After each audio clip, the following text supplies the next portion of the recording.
সেবু ice cream team দার্জিলিংয়ে অবস্থান করছে।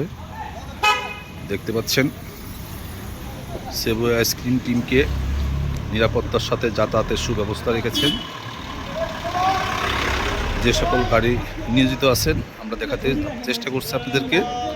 এই গাড়িগুলি আমাদের সেবায় নিয়োজিত আছে।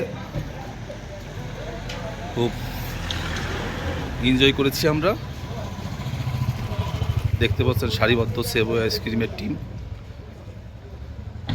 টপ পারফর্মার 2022 কোম্পানির পক্ষ থেকে আমাদেরকে এই ভ্রমণের সুযোগ করে দেওয়ার জন্য মাননীয় এমডি স্যারকে অসংখ্য ধন্যবাদ। এত সুন্দর একটা বিদেশ ট্যুর উপহার দেওয়ার জন্য।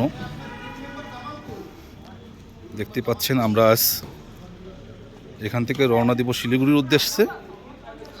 সবাই ব্যাটিং গাড়িতে দিচ্ছে।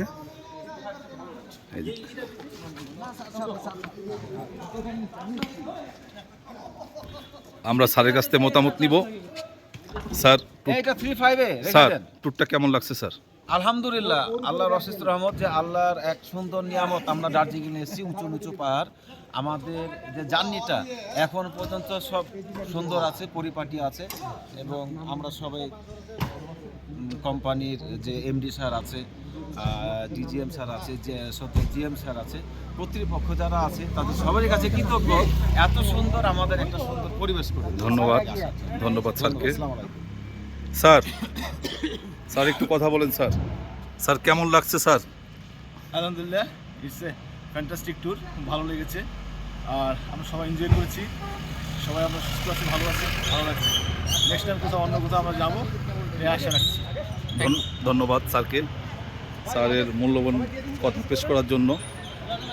দেখতে পাচ্ছেন আমাদের মনসুর সাহেবকে। মনসুর সাহেবের কাছে জানতে চাচ্ছি ট্যুরটা কেমন হয়েছে। জি, আসসালামু আলাইকুম।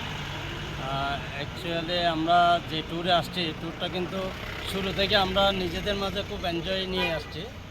আমাদের ফার্স্ট টু লাস্ট জার্নিটা খারাপ হয় নাই, আলহামদুলিল্লাহ ভালো হয়েছে। তবে কিছু কিছু জায়গাতে প্রবলেম থাকে, এটা স্বাভাবিক এবং এটা আছে। এই প্রবলেমগুলোকে নিয়ে আমরা ভালো আছি ইনশাল্লাহ। এবং সবার কাছে দোয়া চাই যাতে আজকে আমরা আবার দার্জিলিং থেকে শিলিগুড়ির উদ্দেশ্যে এবং আগামীকাল বাংলাদেশের উদ্দেশ্যে যাতে আমরা সহি সালামতে পৌঁছতে পারি। ধন্যবাদ মনসুর স্যারকে। আসসালামু আলাইকুম। এর পাশাপাশি আমাদের আরেকটা জার্নির বা ট্যুরের সঙ্গে আমাদের খুব পরিচিত মুখ রাজনের কাছে কিছু শুনতে চাই এই ট্যুরের অভিজ্ঞতা থেকে। জি, মিস্টার রাজন। মনসুর সাহেবকে আমাকে কথা বলার সুযোগ করে দেওয়ার জন্য। আসলে আর কি আর বলবো, ভারত মানে তো রূপের রাজধানী, রূপের দেশ।